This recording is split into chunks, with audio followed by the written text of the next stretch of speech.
Hey, guacamole, what's up? It's the True Culture Detective here investigating your favorite TV shows, and yes, this is the second review that I'm filming today because I have time, but also I don't have time, so I need to be quick. And I've been waiting for well over a year to make this review, and I thought now would be the time, I guess.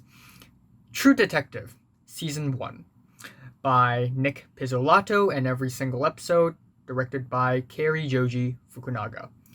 This TV show is a classic. A lot of people talk about it, giving it high praise, saying that it's one of the greatest shows of all time. So, about 2 or 2.5 years ago, I watched the first season, and I'm gonna be honest here, I was a little underwhelmed. Not because it was a bad TV show, but it was just unlike anything I've expected. I thought it would be like the edgier, darker version of the BBC Sherlock Holmes, where both the detectives find clues and get themselves in trouble while the plot thickens. But actually, this show is also simultaneously a character study, also a slow burn, and after season one, I was just kind of confused as to what's all the hype about. So I decided to rewatch this thing a few weeks ago, a couple months ago, I forgot. And maybe after years of exposure to more TV shows and movies, I'll have a different opinion of it. And yeah, we'll find out. So the plot is about two detectives, Rust, played by Matthew McConaughey, and Marty, played by Woody Harrelson. They were paired up to investigate a murder where there's a dead body of a girl kneeling before a tree, naked, hands tied together, stabbed, with antlers on her head. But other than that, we also see more of Rust and Marty's personal lives. Rust is what's now called a doomer, a person who believes that humans shouldn't have existed by natural law and we should walk hand in hand to extinction. Rust is also a loner, very antisocial, but also very smart. Marty is pretty much the polar opposite, just a regular guy doing his job, has an affair with another woman, not really putting much thought into his life. On top of that, this TV show has got to be one of the grimmest and most depressing TV shows I've ever watched. Just the gray, dusty atmosphere and the very empty, eerily silent Louisiana suburbs and the small towns and ghettos and boondocks, whatever you call it. And of course, the title sequence is absolutely fantastic. One of my favorite TV title sequences of all times. And I also really love the musical choices and the superimposed edits in the title sequence. It's fantastic. Also, the show is incredibly cinematic, which is rare for a TV show in 2014 to be this cinematic. The dialogues are extremely well written, lots of complex words that still somehow flow naturally, lots of quotable and clever dialogues as well. So we have the pilot episode, The Long Bright Dark, and it's a pretty slow but thought provoking opening for the show. The entirety of the first four episodes are told in flashbacks where the present Russ and Marty are being interviewed by two young black cops for some reason.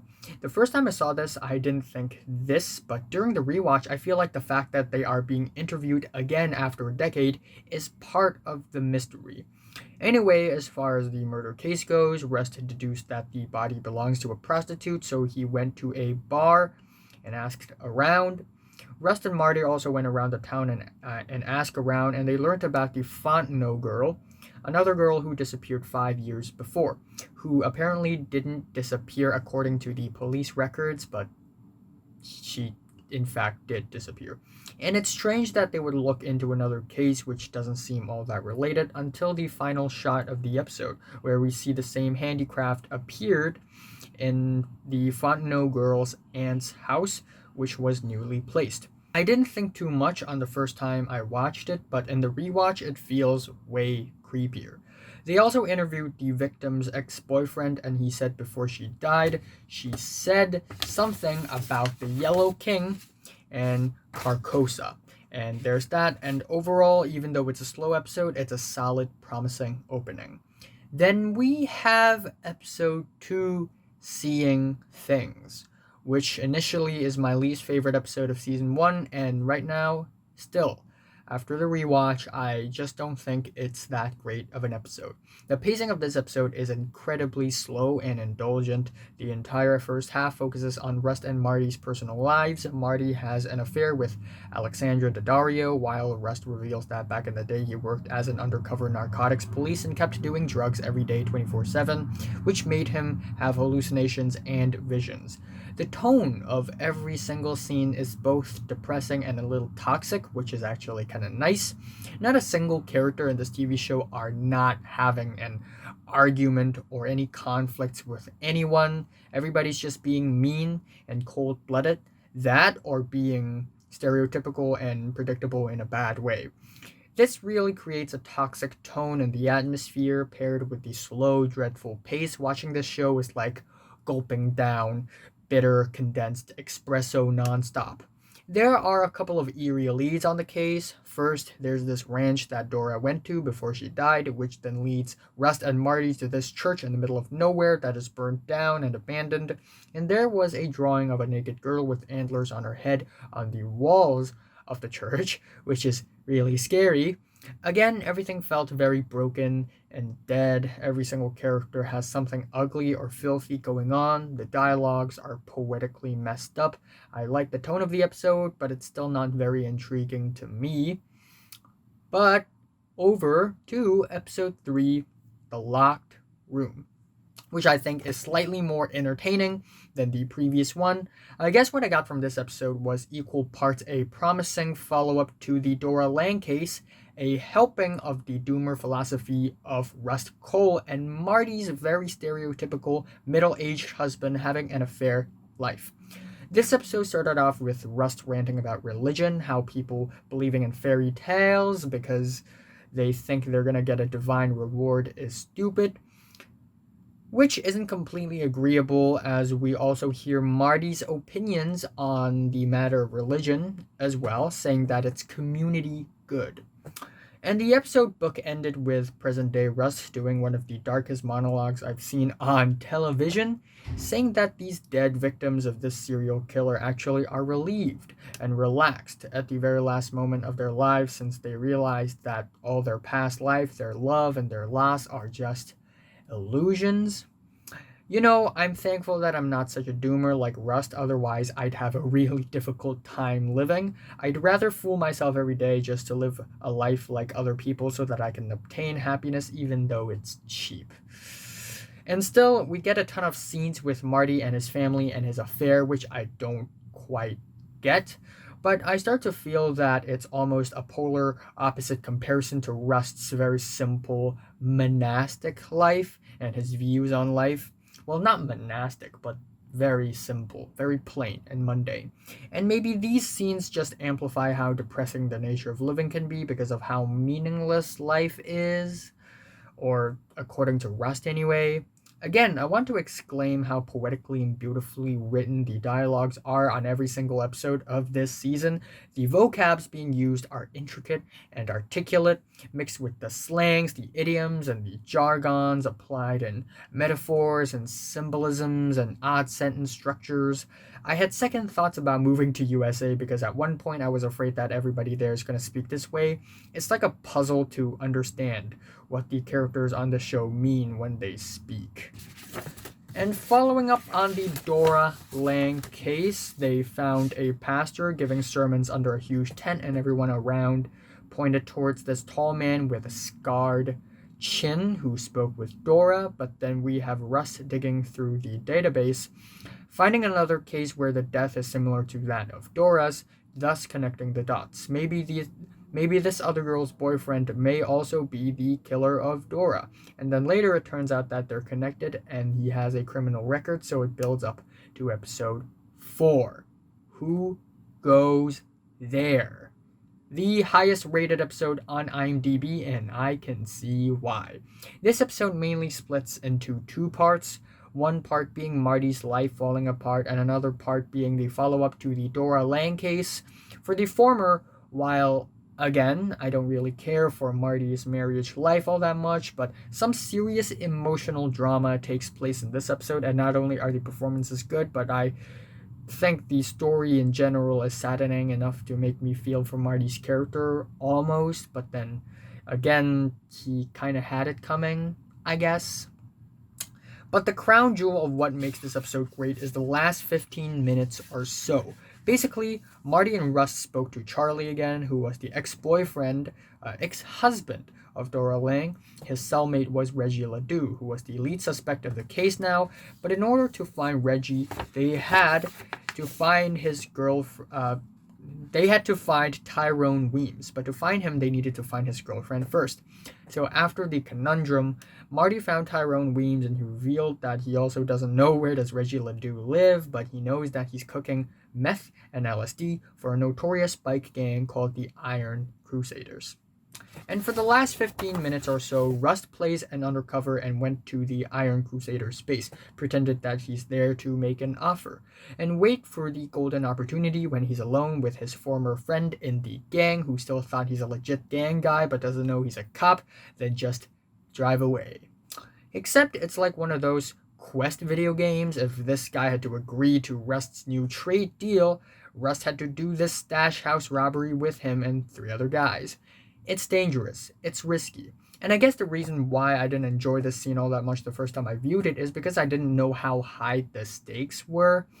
He's helping a notorious gang to raid a house in a black neighborhood while there were other cops closing in.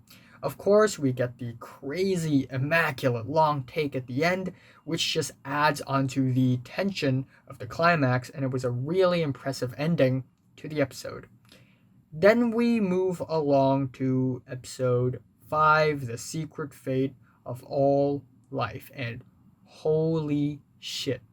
After rewatching the episode, I feel somewhat enlightened. I finally completely understand why this show is so highly praised. For multiple moments in this episode, I almost get a chilling sensation, but not literally, more like cerebrally, psychologically. The brilliance of the writing of this show is so nuanced and so hidden. When it's discovered, it feels way more haunting and chilling.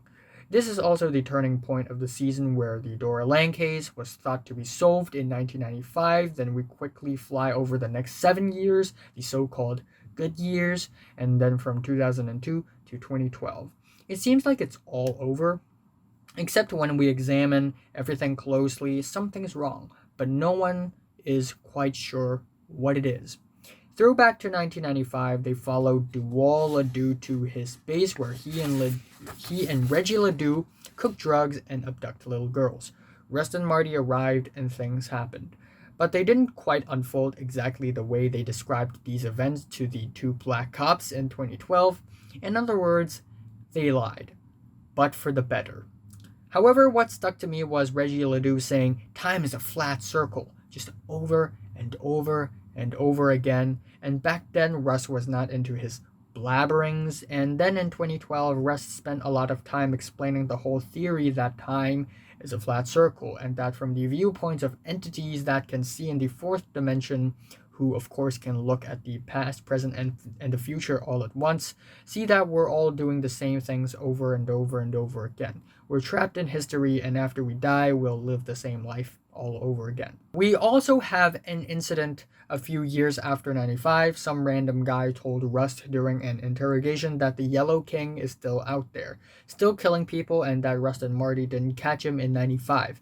This drove Rust into an obsession where he keeps on looking after this Yellow King on his own, and it just gets stranger and eerier, especially at the broken church where there are tons of these devil nets. There are also recurring themes among Marty's family. His daughter is obsessed with sex right from when she's young. She'd draw pictures of naked people and she'd make her dolls perform some sort of gangbang ritual. It's almost like no matter what Marty or Maggie do, she's always going towards this direction. Also, the imagery of 5 men and 1 woman keep reappearing since the photo in Dora's aunt or Dora's mom's house to Rust's beer can tin men. But I guess the icebreaker of the episode is the ending where the 2 black cops finally revealed why they interviewed Rust and Marty. They thought that Rust was somehow involved with the murders as well. Minor spoiler alert. And I have been asking myself this question for a while. How do I create doubt and mystery on a character who originally doesn't have any, or at least doesn't seem mysterious? Well, the answer lies before my eyes. The next episode is episode 6, Haunted Houses, and even though this episode is certainly less impactful than the previous two, I'm still getting the genius of this episode. What's special about this episode is that it details what happened in 2002. Marty had another affair. Maggie's pissed, so she decided to have revenge sex with Rust.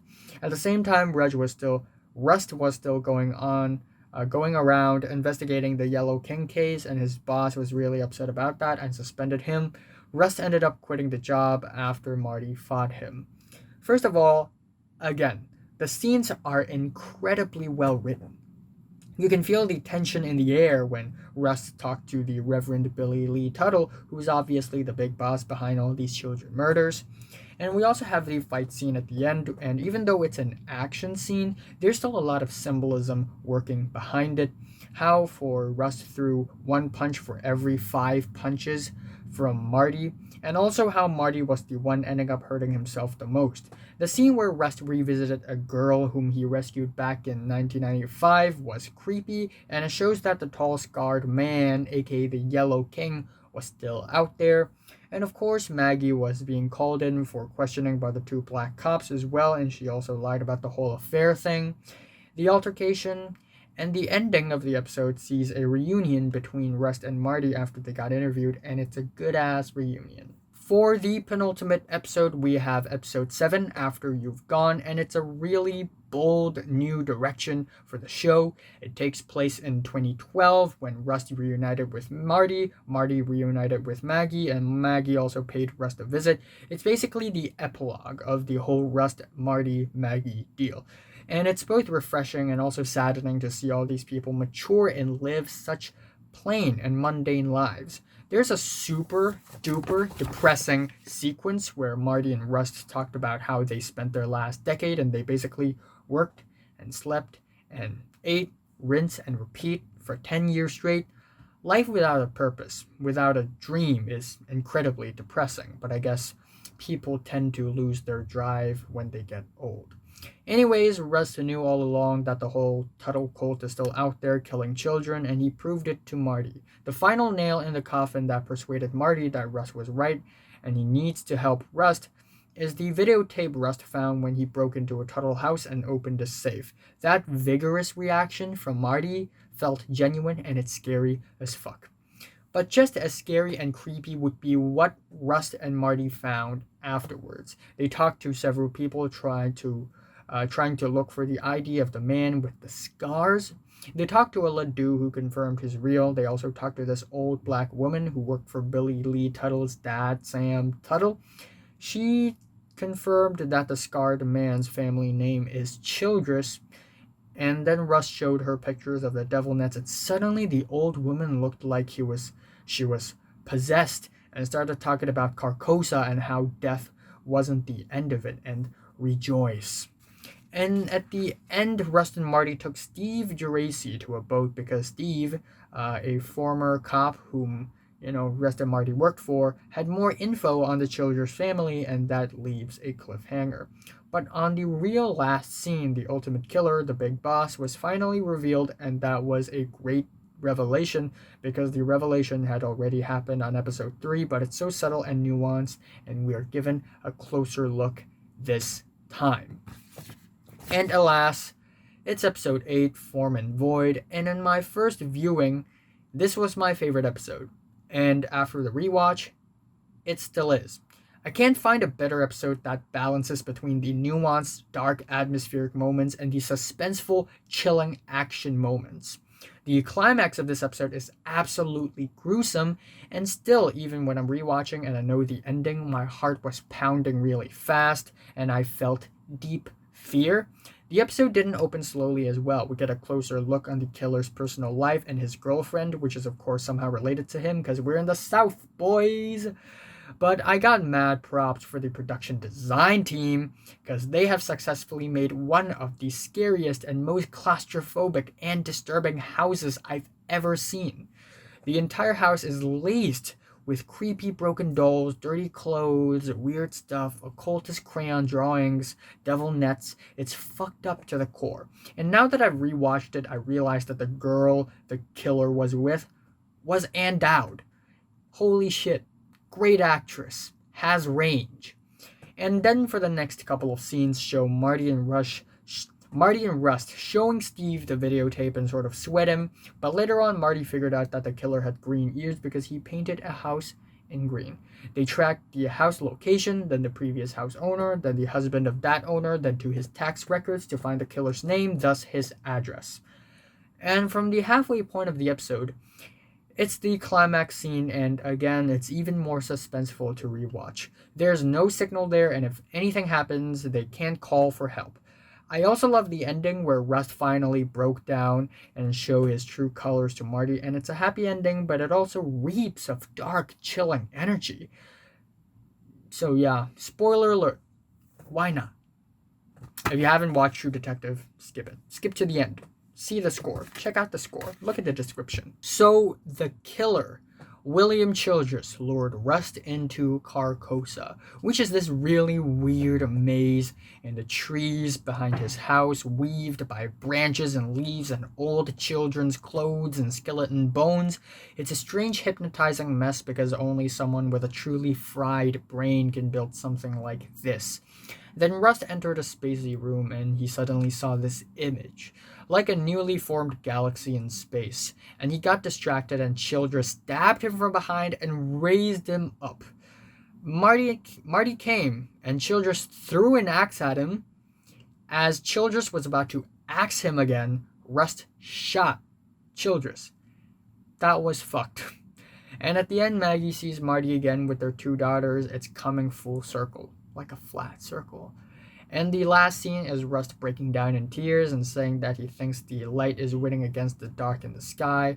And that's a solid ending, and yet feels hollow and dark.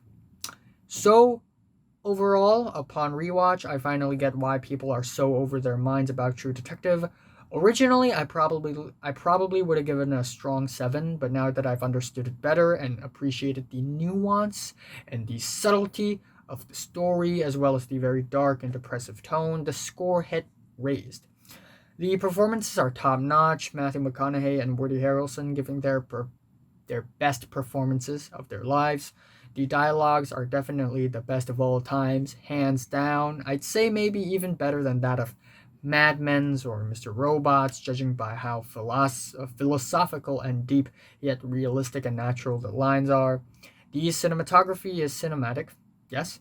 The production is high quality, high caliber, the musical choices are haunting at times, and the directing is excellent.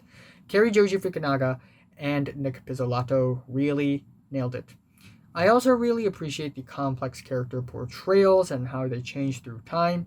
Now I also kind of like the family scenes, which aren't entertaining but certainly plays a huge role in their lives. This show is not for the faint of heart, as it is one of the darkest shows I've ever watched, and I don't use the word dark very easily. It just exposes the filthiest and the most twisted human mind can reach.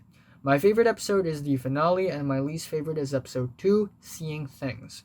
I'm saying True Detective Season 1 is mind-blowing, and I'm feeling a 10 on this thing. 10 out of 10. So, have you watched True Detective Season 1 from 1 to 10? How much did you rate it? Like it, and subscribe if you want more, and thanks for watching. Also, I will do one more TV review after this, and then I'm going to cut off, and I'm going to focus on my exams, and I will return with my reviews after April 20th. So there's that.